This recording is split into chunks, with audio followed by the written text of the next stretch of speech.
Shout out T-Rat, tricking you savvy. Know they coming if I send on the Addy. See, we just living by the code, no capping, yeah. It's more than a podcast, it's a life hack for a lost soul that was on the verge, trying to figure how to get their life back, real talk. See, you got a voice on this podcast, you can be you on this podcast, educate all the youth on this podcast, elevate me and you on this podcast, that's the reason we here, okay? It's family and friends, okay? Be real, you ain't gotta pretend, okay? Okay. And just like that, we're back in another episode of Line for Line. I have a good guy all the way from the Windy City, a Bulls, a Bears fan, a guy that's repping the same team as me. Yes, sir. I got the real Mikey Betts in the building. Mikey, how you feeling today? Good, brother. I'm feeling good. I love the setup. Like I said like 50 times right before we just started recording. I love it over here, man. I cannot believe you have all this just memorabilia, signed stuff. It's crazy for the people that can't see but can see this, or can actually see it. It's amazing. So. Man, like I said, this just represents me. You know what I'm saying? These are all my passions. I love sports. Love comic books. You know, as you see, people were gracious enough to sign stuff at events that I was at, and I said, I'm going to put this in my little showroom, which is my podcast. Hell yeah. And then some of your listeners might not know, but you started where? Like in a kitchen? I started in my kitchen with my cell phone. I didn't have any microphones or anything like that. I would have my friends come over. I would just put my phone down in the middle of the table. We would just sit there and talk on my phone. Just shoot the shit. Yeah, you could hear my refrigerator. You could hear my dogs walking across. You could just hear everything. But I just stayed down until I came up because the passion was always set on like the bigger goal. So when did you come here? When did this start? I started here November 1st. I moved in here November 1st. So I've been here like just a little bit over a month. I have my own little conference room, gym, and all that too. Yeah. So the content creation is I'm just getting my feet up under me now. You know what I'm saying? Because obviously I'm busy. I do everything alone right now, bro. And that's what's taking so long with the song that you said. Because obviously I work full time. Yeah, I was going to say, where the hell is that thing? No, I work full time. I have my daughter as well, too. Yeah. And then I have to film the episodes. I have to edit the episodes. It's just like, so it is a passion, bro. Yes. You don't do something after doing all that if it's not a passion, exactly. Right? So exactly. Yeah, you could see it coming. So I'm excited. How was your drive here, though? You know what? It wasn't that bad. It was an hour away. So once you get out of Chicago and stop hitting the potholes, you know you're in Wisconsin.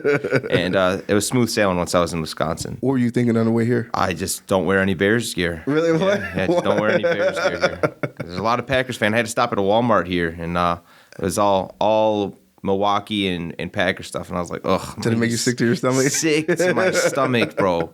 So how are you a Bears fan? So actually, all of my family are actually from Illinois. Oh, okay. So I'm actually from Illinois as well too. I was born in Peoria, Illinois as well. Peoria, that Illinois. Is far. Yeah, it's like 4 hours away from where we're at right now. Yeah. So the Bears and Bulls, Cubs, it just runs in my blood. I grew up watching it. I was born to be a Chicago fan. I got to ask you, what's it like living over here with a bunch of Packers? It hurts, man. It hurts because we're like rarely we're better than the Packers, you know what I'm saying? So we always just have to deal with them talking down on us. These Wisconsinites, they just feel like they're the best thing that happened since chewed gum. And now that they have the Bucks too, it's just now they're just like, oh, that was more annoying. Thank God the Bulls finally stepped it up this year. Yes, made some moves. Oh my gosh! Because man, nothing worse than a Bucks fan who their team hasn't been good in so many years, and then they finally where did they come crawling out of the woodworks? Exactly. You know what I'm saying? Oh yeah, you know the Milwaukee. Who are you? I've never seen a real Milwaukee Bucks fan in my life until last year. Really? Right? Yeah. No way. No chance. With me being in Wisconsin, I saw it a lot too, but they didn't have a lot to root for. Yeah. Just like us Bulls and Bears fans, we didn't have a lot to root for either. I feel like a lot of the Bucks fans were, they went to the Bulls when the Bulls were good, and then when the Bulls started to suck again, they went right back to Milwaukee. Exactly. You know what I'm saying? I feel like they just go wherever it's hot because like a lot of Bucks fans who I thought were diehard Bucks fans, they were like Golden State fans when Steph Curry and Klay Thompson were really, really the popular guys of the league. So they're bandwagon fans. Yeah, I would say a little bit of them as well too. But let's talk about you. How'd you get into the betting world? So I entered the betting world. So when I was a kid, I always would just write down stats. Always would write down like every single game for the Bulls. I would always write down everybody's stats for each one for no reason, just for what. So I just consistently did that with teams, doing this. I had my own notebook in school. Everything was, I had my math, my science, all that stuff. And then I had a separate little notebook where I would just write stats down. And then I got into fantasy football. Fantasy football, I'm writing down all my stats, everything for the week, blah, blah, blah, making sure I'm checking everything. I have my phone right here. for like ESPN, just checking all the news consistently. Should be focusing in school, but And then once I turned like 16 or 17, I found an offshore betting site called shout out betonline.ag. They're offshore, so you could just bet whatever you wanted to. You didn't have to put your social in like you do now to bet in Illinois. So I was doing that for a little bit, and I got really good. I started documenting my percentages to see how I was doing. And at first I was like, 58%, that's awful. Yeah. That's awful. And then somebody came to me and they were like, 58% is actually pretty good if you're a sports bettor, blah, blah, blah. You should be happy that you're not negative. And I was like, well, that doesn't sound promising. So let me start focusing on like taking real stats and looking and going into it. So once I did that, I started getting advice from people like the Philly Godfather, Philly Rooster. Those guys are obviously in Philly, and they're professional handicappers. They had a lot to do actually with the Tim Donahue with the ref scandal. Way. Yeah, if you look up Jimmy the Sheep, who is also a mentor of mine, they might be making a Netflix movie about him. What? Are you gonna be involved in the Netflix? You know what? He was talking to me about it, and I think he's like, I could find some room for you. And I was Let's go. I was like, yeah, I'm down to be on a Netflix doc. Like that would be crazy, Yeah. So, yeah, I would just get advice from them, telling me what to do, sharp moves versus square moves, and just watch back-to-back games. Small little things that not a lot of people would think to research. Yeah. So once I started doing my research, my percentage got up to like 62, 63% of my bets hitting, and I was like, all right, this is good. I'm making a lot of profit here. Units, make sure you're up and down. And then they took me on. They liked my work. They liked my percentages and my stats. And ever since, they're like, all right, you're gonna work for us. You're gonna sell your plays here. You're gonna do that. So I sell my plays at thephillygodfather.com. What? Yeah, / you just go to the handicappers and then you find real Mikey bets. So, that is so cool. Yeah, it's pretty fun. How long would you say it took you to start making actual money with the betting? You know what? All right, so I'll be honest. When I first started betting, when I was like 17, 18, I lost like $500, $600. Oh, no. Yeah, because I was just like, oh, parlay this, parlay that, parlay. But that's not how you do it. It's consistent, straight bets that you do research on is how you make your money in like certain units. So I made my money back, and then I started to see a profit. And then I was like, okay, this is how you bet, not just parlaying everything. Like, oh, I need the Cavs to win. Okay, the Cavs won. Now I need the Mavericks to win. The Mavericks won. So, and my number one thing is don't do it every day. Because if you do it every day, then it becomes a problem. You know what I'm saying? If you bet every single day, it becomes an addiction.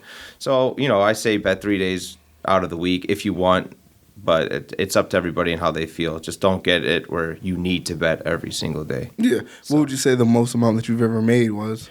The ratio, the return on investment. So I bet a $2 bet one time to win $1,400. I guess. No way. Yeah, I show you on my phone. It was the Lakers versus Nuggets game, and this was the Lakers Nuggets game in the bubble in 2020 when it was like do or die, and AD hit that three. LeBron passed on it, so LeBron needed one assist, and he couldn't shoot a three because I had him under 3 threes.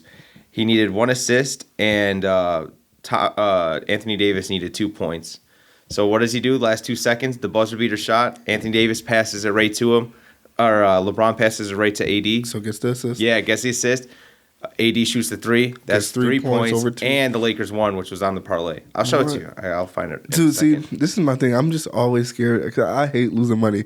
I'm like the biggest person. Like I hate losing money, no matter what it is. Well, who likes? I want to ask you, who likes to lose money? You know what I'm saying? I don't think anyone. Right. I just get so sad when I lose money. I'm like, man, I'm never doing this again. Yeah. So I'm like always scared to really get into betting. Like I've always had like the fantasy football and things like that. Does Wisconsin have betting? I don't think so. I think you have to go to Illinois for their betting. Wow. Well, they have like the FanDuel and stuff like that too. So okay. But it's like I've never really got into it because I was like, dude, you have to be good at this to win some money. And I was like, I'm not good at this. I don't want to put myself out there as a fool and just keep losing money. Yeah. And then people will like show you like their career stats, and like I'll have my friends be like, hey man, I'm down like 1,400, and I'm like, what did you do? You know? And he's like, oh, just the parlays, this, that. And I'm like, dude, you gotta do it slow. It's not for everybody, first of all.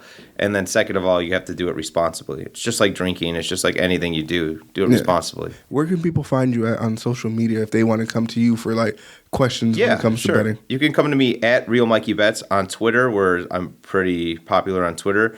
And then Instagram, where I'm not that popular, is at Real Mikey Bets as well. Yeah. The social media thing is crazy. It's hard to be popular on every single social site. All right, so example, and I'm not one to track my likes and tweets and all that stuff, but like Twitter, I posted a photo, it got 202 likes. Nice. Instagram, I posted a photo, it got 7 likes. It's hard, man. It's hard. See, I tell people that all the time. Like YouTube, I'm popular on there. I got thousands of subscribers, get the views and everything like that. Instagram kind of popular as well too. Have over 1,000 followers and stuff like that too. Yeah. But it's really hard to engage with all of your followers. Right. If you look at like people get mad, bro. Exactly. If you look at the most popular YouTube accounts, let's say they have 3 million subscribers. Yeah. But then they'll only get like 100,000 views or whatever the case may be, because it's hard to engage with every single person on there. So it's just like, and then you don't like something of theirs because you're just scrolling through. You got a bunch of stuff. People are. Never watch it again. Never follow you again. It's like, dude, take it easy. You're on YouTube as well, too, right? I am. I'm not that hot on YouTube. Like, I barely am using it. So now that you said it, I'm going to have to use it. Yeah. I think it's Real Mikey Bets, too, or just Mikey Bets. If you search up Mikey Bets, you'll find it. And what type of content can we see from you on there? Dude, I do beer reviews. I do calamari reviews. I do betting. So I started this out as a handicapper, and then people were like, dude, you're fucking funny. You got a nice personality. Why don't you just start making content? And then I don't know if you know Barstool, like Frank the Tank. I do. So he is my co-host on another show for Allow Me to Be Frank. That's his podcast. I see all of the people that you put up on your. Yeah, and he really like was like, dude, you need to start posting content. People are going to see you. And then that's how I got Big Cat to start following me, and all these guys from Barstool to start following me. They like my work, so I work with Frank for Barstool and all that stuff, and it's crazy how it all just started. I just wanted to sell picks. Now I get to create content. I get to do all this funny shit. So I'll go to Bulls games. Worst thing I've ever done. Some of your listeners might like this, but some Philly fan was talking shit. So I had a couple of beers responsibly, and threw a popcorn thing at him. Oh my god! Whatever. I just, why are you talking shit about us? So he was like, yeah, screw you, and I just took my popcorn and like that, recorded it. So it's just content like that. Yeah. That's pretty much it. So how'd you get into the video making? Because when I say you don't miss with those videos you make, man, you don't miss. Seriously, those are cool. Dude, I appreciate it. I just think of like random ass thoughts. Lots of movies I used to watch when I was a kid. Lots of TV. Mm-hmm. So lots of useless information is in my head, like a bunch of SpongeBob memes I think of all the time, or memories, and I'll just put my face or somebody's face on it, and I love the videos, dude. It's so fun to make, and it's cool. Yeah, my God. So how do you feel about the Chicago Bulls this year? Just tell me what you think.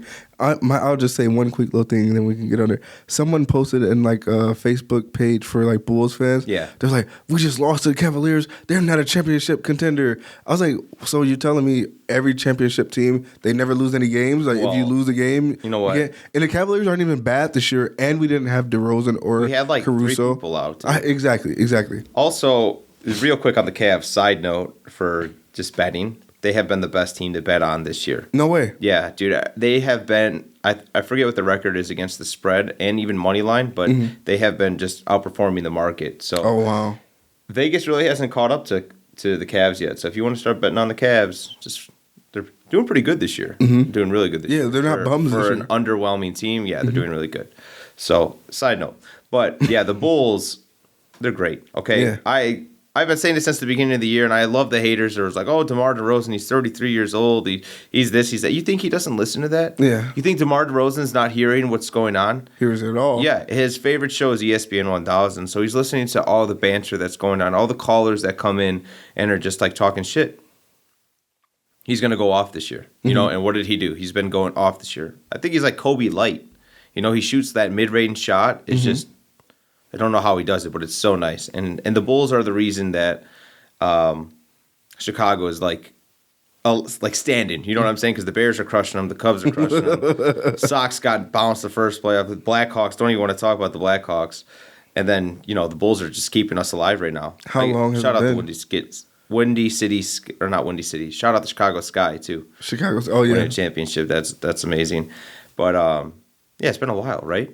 They put a nice team together, and the addition of Lonzo Ball, like, that just complements Zach LaVine so well. And we've missed that with Zach LaVine because we thought the number 2 scorer would have been a Lauri Markkanen, right? Who never panned out to be what he was supposed to be.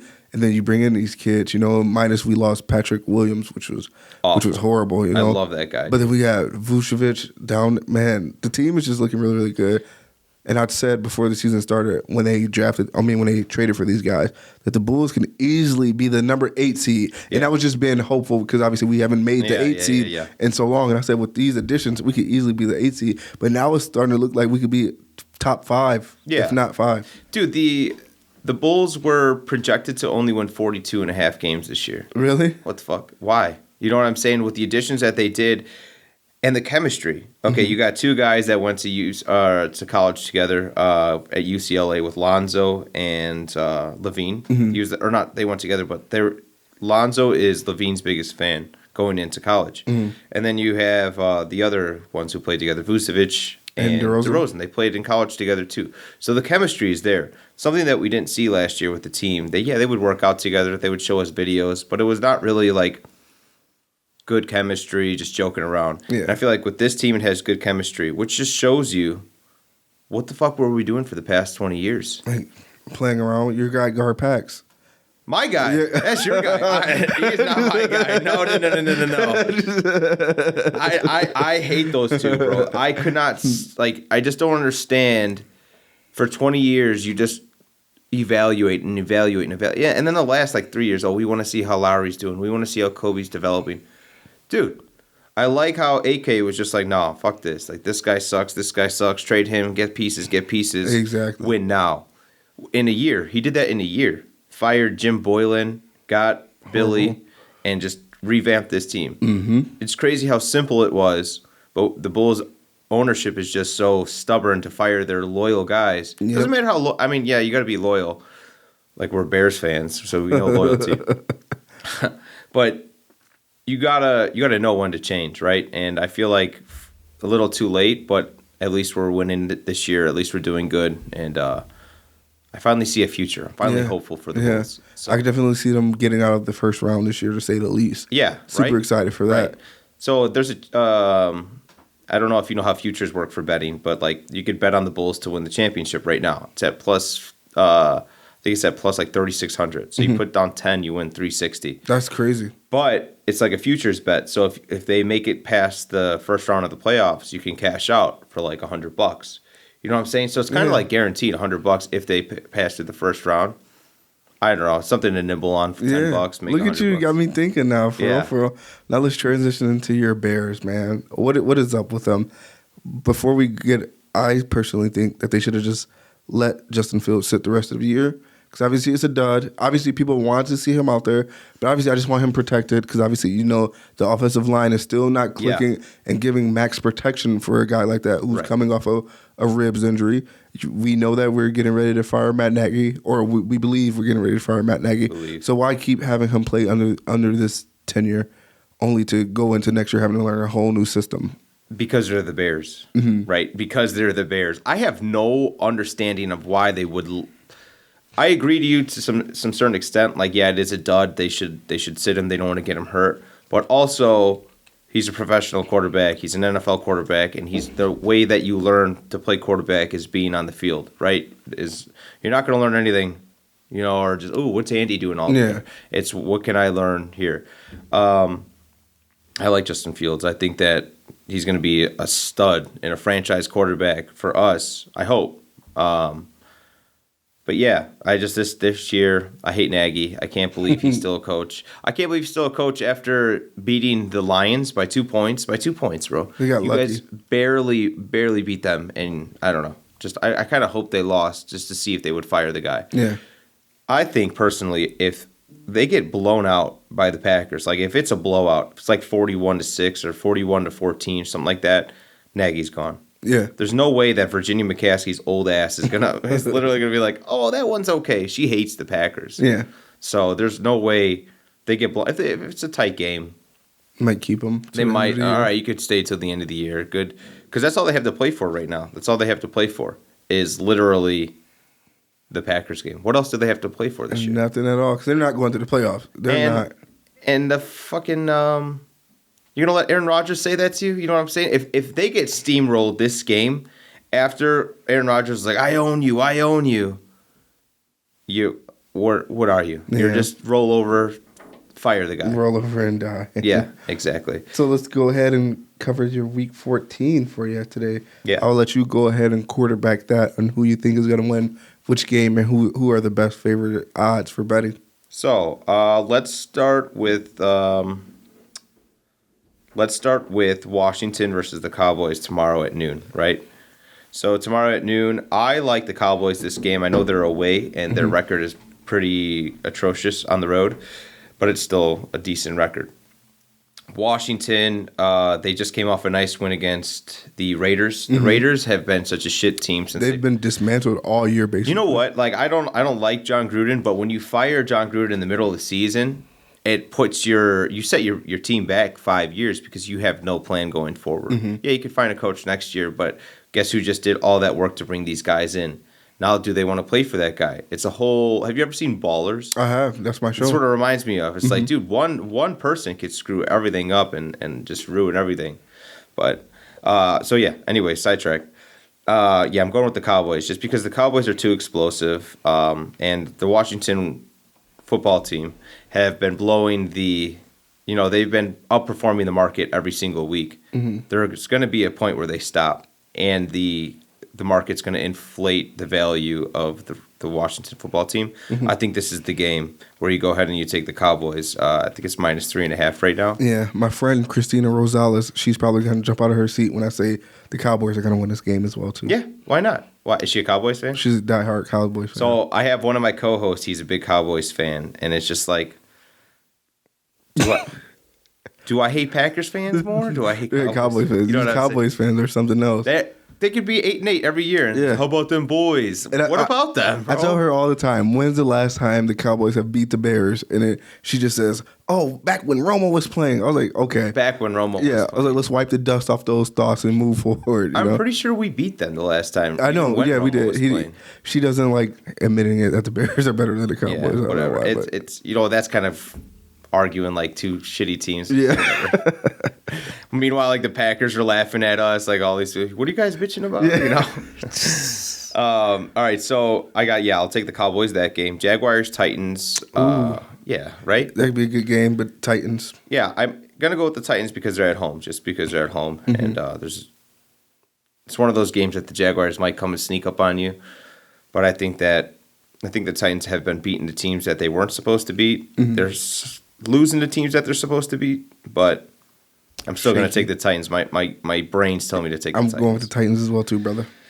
Lions, Broncos. The Broncos are going to decimate. I think so. I think Melvin Gordon should have a big game against the Shout out Melvin Gordon. He is going to run all over the Lions. I feel so bad. I don't know how Dan Campbell is a coach. The guy is just a weirdo.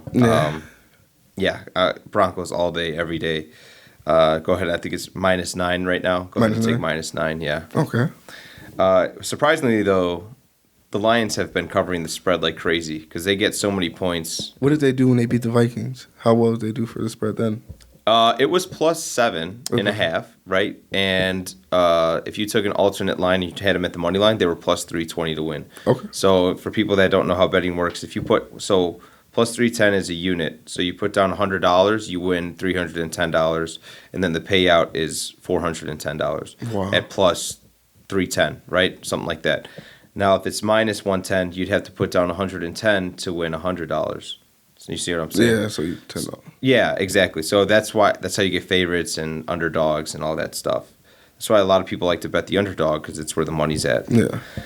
Giants at Chargers. Got to go Chargers, but the Giants are scary on the road. Yeah. I don't think Daniel Jones is fully healthy. I was just going to say, is he back already? I don't think so. Okay. I don't think so. And Mike Lennon. We all We know don't his talk work. about that name We know here. his work. Don't mention him. There's 3 names I don't talk about for Bears fans. I'll say them here. It's Chris Conti, Rex Number Grossman, 47, Rexy Sexy. and Glennon. Mike Glennon. Yeah, I can't talk about that move made no sense because you let Alshon walk when you brought him in for $28 million. 28. They gave him $28 million. I was like, you could have gave Alshon what he was worth, and Alshon has I don't know what it is. It's all of our wide receivers, probably because they get treated so poorly, but they all have attitude problems. Yeah. Right? He's like, yeah, I hate the Bears, I hate Chicago. Alshon said that. Before that, it was Brandon Marshall, and now we have Allen Robinson. I loved Allen Robinson. he was a dog. Yeah, he still is. And I told people they forced him out of Chicago this year. Oh, we did. Yeah. Yeah, franchise tagging him and stuff. Like, dude, it just doesn't make sense. Didn't include him in the game plan either as well. Ever. So the writing was on the wall right there this year. It was Yeah. like, obviously, it makes more sense to not give you the ball. Right. So now when it's time to either franchise tag your contract, well, you had, 300-400 yards this year. They fucked him over. Exactly. Yeah, like, exactly. dude, that's not cool. Exactly. And that just shows you, like, for future free agents, do they want to come to Chicago after seeing how they treat their players? That's why with the Bulls, sidetracking again, sorry.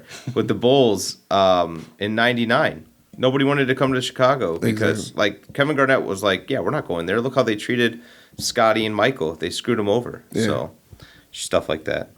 But back to where we were at. Bengals at 49ers. That's going to be a very good game. That's going to be a very Yeah. good game. Joe Burrow is surprisingly good coming back off of that injury I last love year. him. I love him. And then Joe Mixon's running the ball like crazy this year. Joe Mixon has So a year I can this actually year. see the Bengals winning this game. Me too. You know why? Because I hate the 49ers. It's so boring to watch. It's like They're just watching. up and down too though. Like one game they'll look phenomenal. The next one you'll be like, wait, they lost by how many? And I don't like Jimmy Garoppolo. I don't think he's from Arlington Heights, I think. Is he really? Yeah. Oh, right wow. over here in Chicago. Yeah. So Chicagoland area. But yeah, I'm not a fan. Not a fan of He him. got the name from Tom Brady though, because you're obviously on a team with Tom Brady. Oh, yeah, dude. In that Patriots organization, obviously you're gonna Anybody be a who hot commodity. touches him, you get, look at Jacoby Brissett. How does he still have a spot? And he always gets paid too. Yeah. Everywhere you go, he gets paid. He's the backup for Miami right now, and he's getting boatloads of money. Yep.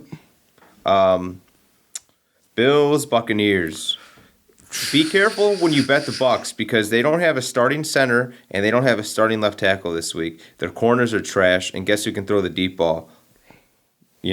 Fucking Josh Allen. Yeah. All he does is throw the deep ball. It's going to be. I'm going to go ahead and take the Bills this game. I'm taking the Bucks on this one too. Yeah. Only because the Bills have just been slipping, Let's do man. a pizza bet. We'll do a pizza bet. All right, bet. If the Bills win, what's the spread? Let's look at the spread. Okay. Yeah, let's look at the spread. But yeah, we'll do a pizza bet. Sounds What kind of pizza good. you like? I like Domino's, Durangos. I don't know if you know what Durangos is up there. Durangos. What's that? You know, it's a really good pizza place up here in Kenosha. Okay. All right. I'll get you Durangos. If I win, you got to get me like Chicago pizza. So Got you. I'll take even Rosati's. You got Rosati's out here, right? Yeah. Yeah. Okay. We'll take Rosati's. Got you. All right. We'll find the spread in a second. Let me go back to where we were at for the games. I don't want to talk about it, man. The Bears, Packers. No, yeah, we'll keep pushing it. Saints, Jets. Obviously, Saints. We don't discuss that one too much. I don't know. I mean, dude, just hear me out. The Jets are +6 right now. Okay, right now they're +6. I might go ahead and take the Jets +6 if Kamara's not playing. If Kamara's playing, I'm gonna go ahead and. Oh, he's battling an injury. Yeah, Oh yeah, no, still bad. But then they bring in Mark Ingram. Yeah, but Mark Ingram hasn't been producing like they thought. Oh, that no. he would. No, he's not. He's really not, and he's getting older, so you can see that he lost a step. Yeah. Okay. And that's sad. Like, you could tell we're getting old when, like, a lot of players are starting getting old. And it's like, I went to Joakim Noah's retirement or ceremony. Like, they honored him. And I was like, dude, 10 years ago or 5-6 years ago, as I was watching him play, like, he was so young. Yeah. It's crazy. Falcons are at the Panthers. Divisional home games are very scary. Mm-hmm. And both teams have not been playing up to par. The over is 46.5. I'm going to go ahead and take the under just because I think this is going to be a dog game. Yeah, I can see Carolina taking that. I'm taking Carolina, especially because they're at home. But they have 4 out of their 5 offensive line missing. Oh, and you have Cam Newton behind the line. Oh, he's starting? Yeah, he's starting. Okay. But he's lost a step. So you have a weak line, and you have him back there. You just hope that he doesn't get hurt. That's all I'm hoping for. And that's all you can hope for. And I think he went to a vegan diet.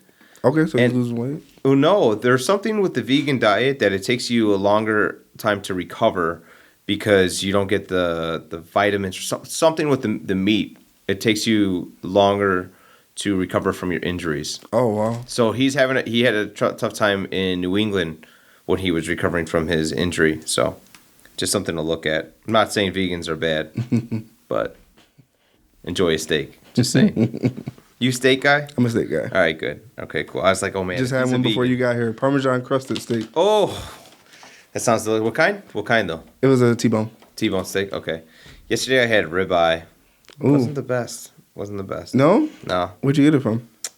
We went to one of my fiance's work events, so I Somewhere had it in there. Chicago? Yeah, shout out Chicago Cut though. They have the best food in Chicago. When you come out there, we'll go there. I know the owner's a good guy. Let's go. Seahawks at Texans. Seahawks only because the Texans have been in the slump this year. Yeah, I'm going to go ahead and take the Seahawks. They're coming off a good win against the 49ers. I think that they just keep progressing and keep going. And they needed that to build their confidence back up. My favorite quarterback of all time is Russell Wilson. Best deep ball in the game. He's not the best quarterback of all time, but he's my personal favorite quarterback of all time. I think just he's got heart. He's kind of corny, kind of like me, so I like that little attitude, and it's awesome. So taking him. Chiefs at Raiders. I'm going to go ahead and take the Raiders +9. Only because the Chiefs have been exposed all year. They've been exposed. The Raiders suck, and this is just going to be. Somehow the Raiders always play really good against the Chiefs because they know them. It's a divisional game, and you know how divisional games are. They're going to keep it tight. Yes, sir. Speaking of divisional games, we have another one: Ravens at Browns. Ooh, that's going to be a dog fight. It's going to be a dog fight. fight. But I think the Baltimore Ravens will You'll take the Ravens? I'll take the Ravens. I might take the Browns. You want to do a drink bet on that one? So I'm going to get a pizza and a drink? All right, so I'll get you Revolution, and you get me Spotted Cow. Whatever Revolution is, but yeah. Revolution's the IPA beers. I'd rather take Stella Artois. Stella. I got 3 Stella. We're going to have some Stella. I got 3 left because I had them from work. And they're like, yeah, take the left. And I was like, all right. So we'll have right after this podcast. That's what we should have had. Stella Artois. Yeah, hell yeah. Hell yeah. And then, where are we at here? Did we go through all the games? We didn't cover. There must be 2 left because the Green Bay Packers and Bears. And then the Monday night game with the Rams. Packers at Rams. Packers at Rams. Mike, come on. Bears at Packers. Rams at Cardinals first. Rams at Cardinals.